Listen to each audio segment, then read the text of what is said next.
Hello,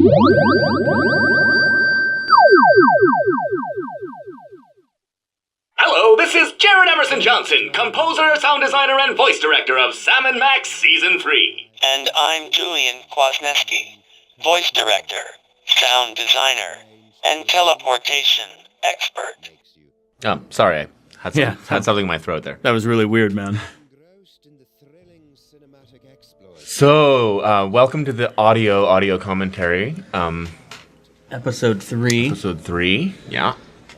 This, musically at least, I really was looking forward to this from the very beginning of production. I knew that we would have these big noir sequences, and that this whole episode would sort of have that darker, grittier, more 70s noir than 40s noir or 30s noir, but a little bit of both. And I just love that style of music. I always laugh when I see this. This is just like... I love that style of music, and it fits so well with the Sam & Max universe. It was sort of a sequence I'd been hoping would make it into the game since season 1, and there just never was a time for it. And so I knew this was coming, and so as the whole time I was working on episodes 1 and 2, I was like, oh god, I gotta get to the episode 3 thing, and then finally did. And so it's this whole first act is just full of all these tracks that are. And this is great because this is where we get to see Mad Sam. Yeah, David Nallen. This was. I think he really enjoyed being able to sort of take off the leash, as it were, big time, and just go and go nuts with the voice. For a character that regularly has, Max has about 500 lines an episode. Sam always was in the 8s, sometimes pushing 1,000, and. He's got a very, there's a style to Sam that makes him who he is, and he doesn't have a lot of variety. And when we had the opportunity, the opportunity was written in for us, so we could really let him start taking some liberty with that. And, and it just fits too. His sleeves are rolled up, he's pissed, he's got no hat, it's very, it just really matches what's going on. And it fits too with the way Sam behaves in the comics whenever Max is in peril. He's always sort of that straight man to Sam's comic through the whole thing. But whenever Max is in peril, he does have that ferocity that they were able to get into this. I just absolutely love all this stuff. I believe, I'm sure the other commentators will mention, I think this scene was done by Nick Herman, and he really put so much detail into these great driving sequences and all this noir opening stuff. So good. I mean, just that these shots are great. The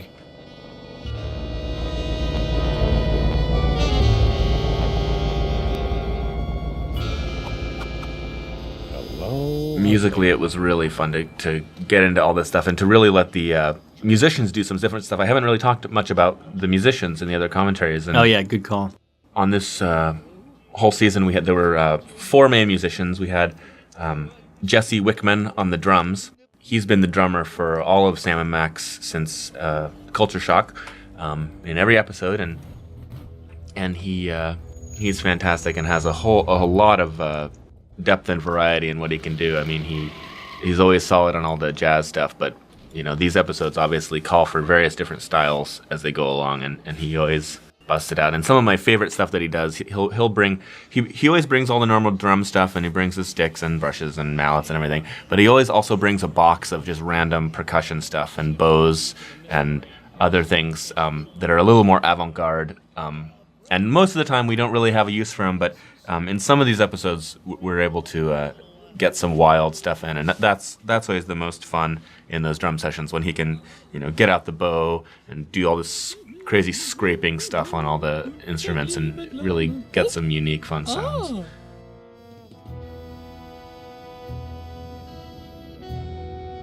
So there's Jesse, and then I'll pause from talking about the musicians for a second to talk about Mayus here. This character is amazing. So you foreign guy, what's your story? Ooh, an American police shakedown. How thrilling. Yeah, it's a real honor. Now, what do you know? Well, again, I'm sure all the other commentators mentioned, I think even Mayus is on some of them. But Mayus was hired as an intern at Telltale. He came from his homeland of Germany and lived out here for like a good 6 or 9 months or something. Probably 6 months. and he was always around, and then this character cropped up. And I don't know if the character was written for him, Right. or if Or it existed based and then on- it just occurred to them. But he did such a great job playing the miscellaneously European tourist here with that awful mustache. Yeah, it was very it was a very interesting session. I'm sure he would agree. We and it's funny because there's a couple words in there that are supposed to be long German words and unpronounceable by us, and he would just tear them out. It was fantastic. Yeah, it was very fun. And we got the cops here. Yeah, always fun. Crime-tron. These are areas where we get to stretch our VO talent muscles. Yep. There he is. So going back to the musicians, so there's Jesse, and then on saxophones is the one and only Jordan Wardlaw. He's also been the saxophonist and clarinetist and other winds player for every episode that we've done for Telltale ever since Culture Shock, and he also played a lot of clarinets and a little tiny bit of saxophones in the Wallace and Gromit scores as well. And he's great. And then on trumpet, Daniel Gianola Norris, who I've known. Actually, I knew him originally through some of my work in theater. He Theater. would in the theater. He was often playing trumpets in some operas that I was performing and singing in, and I knew him from that. And as some of you may know, the man who played the trumpet in for seasons 1 and 2. Unfortunately, he was diagnosed with cancer early on in season 2, and after a really long, rough struggle, he did pass away just after season 2 finished coming out, and that was very hard. It was hard for me to. And there's the Devil's Toy Box. Obviously, it was hard emotionally, and then it was really hard to figure out how to replace him because he was such a. He was great. Such a Such a one good of a guy, kind too. player, a great guy, total like old style professional studio guy with a list of experience and credits that would blow your mind. So I spent a lot of time thinking about how to replace Mike, and I actually brought Dan in for. He played when Mike was a little bit too sick. He played for, I think it was the 2nd and 3rd, and maybe even the 4th episodes of season 2. So it was sort of split between Mike and Dan on that. And then I brought Dan in full time to play cornets and other high brass on the Wallace and Gromit score. And so then when the 3rd season of Sam & Max rolled around, I gave Dan a call, and he was interested, and he just really did a great job of rising to the standards that Mike had set, and he did great playing throughout the whole season in a lot of different styles, and it really was the best possible situation since Mike obviously couldn't do it. And so I'm really grateful to Dan for stepping in and doing that, because it was sort of a sensitive issue for me, because Mike had been such a big part of those early scores, and I really wanted to make sure that the same quality and the same character could carry on, and Dan really just nailed that and did a great job. And all these musicians, they know each other, and they all knew Mike, and so it was, I think it meant a lot to all of us to be able to continue the work sort of in Mike's honor. Incinerator? Yeesh, maybe this carefully preserved gray matter will get Max's... And then actually there was a 4th musician in all of season 3 that hadn't been on any of the earlier seasons, and that's Chip Tingle, who plays the trombones for the season. And that really made a huge difference. And, the decision to do that actually was partly connected with not having Mike anymore, because before, the budget wouldn't allow for a lot of additional live musicians. So anything that would be a brass part, I basically, arranged it and made the instrumentation so that it would go to the trumpet. And not having Mike, I wanted to be able to kind of expand that out a little bit, and so I sort of split what would have been the trumpet material out into a trumpet part and trombone stuff for lower stuff, and it really gave a depth to the score that I would have loved to have been able to have in the earlier seasons, actually. It's so nice to have those low bones in there, especially for episodes like this, with all this noir material where you just want that growly, low, intense stuff. That does sound promising. Very well. We shall... Chip's great. Chip came on. I first worked with him on Wallace and Gromit. He played the tuba and the euphonium and a little bit of trombone, but mostly euphonium and tuba on Wallace. And it was great to be able to bring him in and have him cover some of the brass stuff for Sam Max as well. Ungrateful wretches. If you've got creepy brain powers, this So that's the music team. The other key player in that, and I think we've mentioned him earlier, is Bill Storkson. He's he in addition to being the music engineer who does all the recording of the music and has the music studio where we record. He also is a one-of-a-kind, world-class guitarist, and he played. Obviously, there's not as much call for guitar on these scores, but there were certainly certain episodes. I'm trying to think. Certainly in 305. Yeah. And there was some more guitar in there somewhere. It's just not. If you hear guitar shredding, it's Bill. It's Bill. He also does a lot of sound with us, and he's a really talented recorder and mixer as well. So great guy. You get to benefit from his skills as well on these. Yeah. I wish I can't remember what the other cues were. There was so much music in season 3. There was almost 3 hours, right?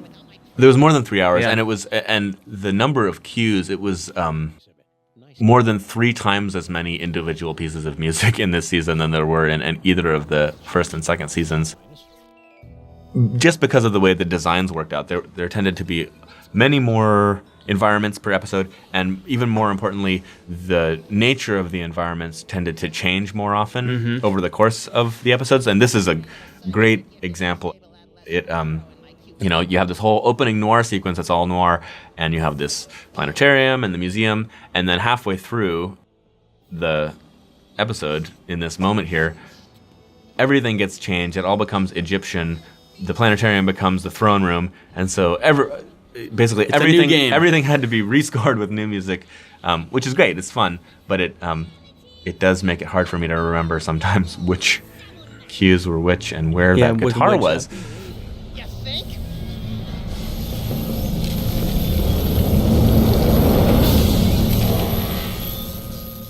And so ends another mind-boggling mystery solved by the local... So in this moment, I got to sort of Egyptify all of the main street themes and some of the other ones. So to go in and make arrangements of all the new street themes using Egyptian and Middle Eastern and other regional instruments, like some Turkish instruments and stuff too, but just sort of Middle Eastern percussion. Mac is handsome. Salmon Mac is cute. When we think of a Salmon, we give a big salute. This season was really unique in often having so many characters in one scene at a time. That was just standing out to me. In season 2, you never really had more than 2, maybe 3 people interacting at a time. Maybe Sam and Max and one other person, or if it's really, really wild, a couple other people. This whole season, there were so many group scenes, especially here, and then most obviously in the final episode where there's just 10 people in a room all interacting. It really made the story so much more interesting to me.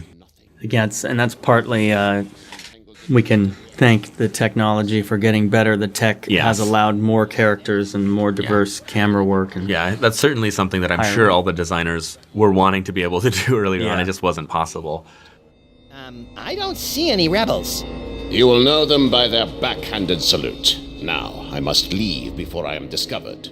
Good luck, Max. And here we're hearing, for the very first time, the disembodied voice of Dr. Norrington, who's played by Chuck Karakulis. He's sort of a new addition to the Sam and Max cast. I don't think we haven't had him in for Sam and Max I don't before. believe so. He was in Monkey. Yeah. Great guy. Also got a great distinct voice. The brilliance of Lord Salmon Mac is more than we can stand.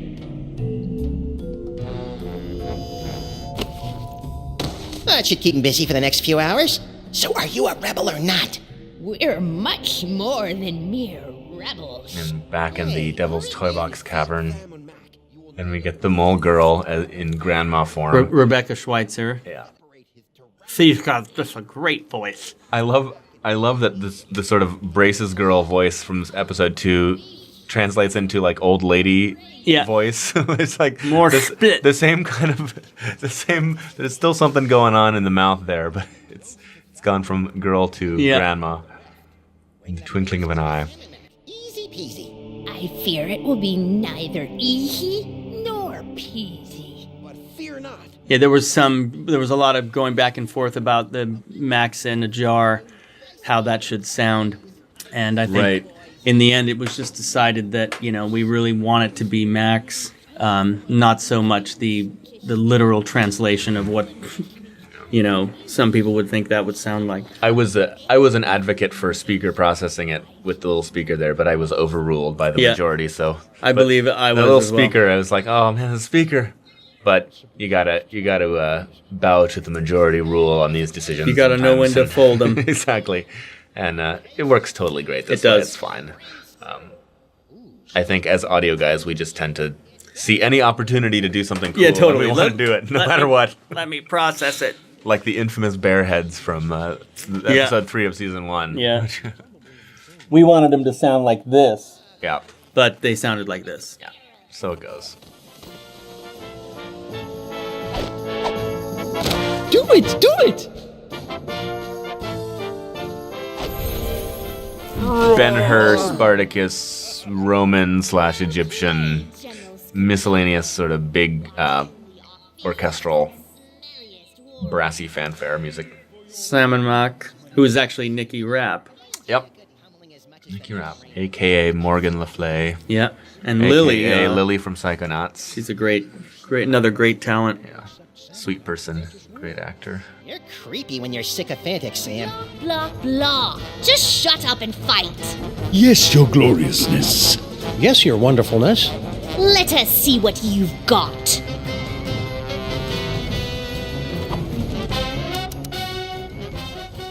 And this music now, we've got the, this is sort of the ode to Spock versus Kirk in the original Star Trek. Really fun to be able to do all these different things, and great to have such excellent musicians that could rip it up the way that they did. Yeah, totally. I believe in the words of Chip Tingle, when he saw the chart for this piece of music, he's like, all right, he's a man who likes his brass. And I think we all had a decent amount of fun doing it. Of you. I knew you could do it, Sam, even though I may have secretly placed some side bets against you. I couldn't have done it without you, Max. It's kind of tough to follow that with this, but on a really boring note, I saw the UI pop up there. Oh, right. We, after a couple seasons of not patching it, but just kind of living with what we had and using that, we really, the UI got a big redesign on this game, and so sonically we wanted to do something totally different, and we really spent some time working with it, and knowing how it would operate and how it would just since the user's in there constantly. This is well, especially the fact that it was the new UI, especially the dialogue UI, was so different from the traditional dialogue trees. Just a list of saying what you want to say. I thought that was a great improvement in the overall look, and it was really fun to be able to sort of meet that with the audio and score all the different options that were now there instead of just click the line you want to say. All right, and it all returns to normal, or does it? And so we're about to come up upon yet another excellent cliffhanger. I thought this season really did a great job of not only tying each episode together in a really fluid way, but the ends of each of them have these great little buttons that are just like such classic serial. Oh, but what's happening next? Yeah, totally. Things, and this one was especially good. It was fun to after doing all this noir and sort of Egyptian arrangements of existing music, to suddenly just have coming up total like classic monster movie zombie action suspense music. It'll come in a minute. You'll see. There we go. It's coming. You don't have to repeat yourself. And besides, I'm right here. Actually, I love the look of these sets. This planetarium is just such a beautiful space. why don't you ask them? The music is just such a different style than anything Yeah. else. It's just like a glimpse of what is to come. Max, Yes? shouldn't I be waking up about now? I can only imagine what the players must have been thinking, seeing this for the first time, not knowing where it goes. It's so different for us because we pretty much know, we know how it's going to be from the beginning. We know the basic shape of the entire Yeah, the arc is season. laid out. So it's like you see this, like, oh, it's okay. It's the clones that are going to be in the fourth episode. But it must have been a great surprise playing it through and have that pop up out of nowhere. And my favorite character from season 3, the narrator here, to close it on out. To these questions in our next chapter. Yes. Oh yes. Well, we'll talk to you again. Power of the mind. Episode 5. Yep. See you episode 5. Cheers.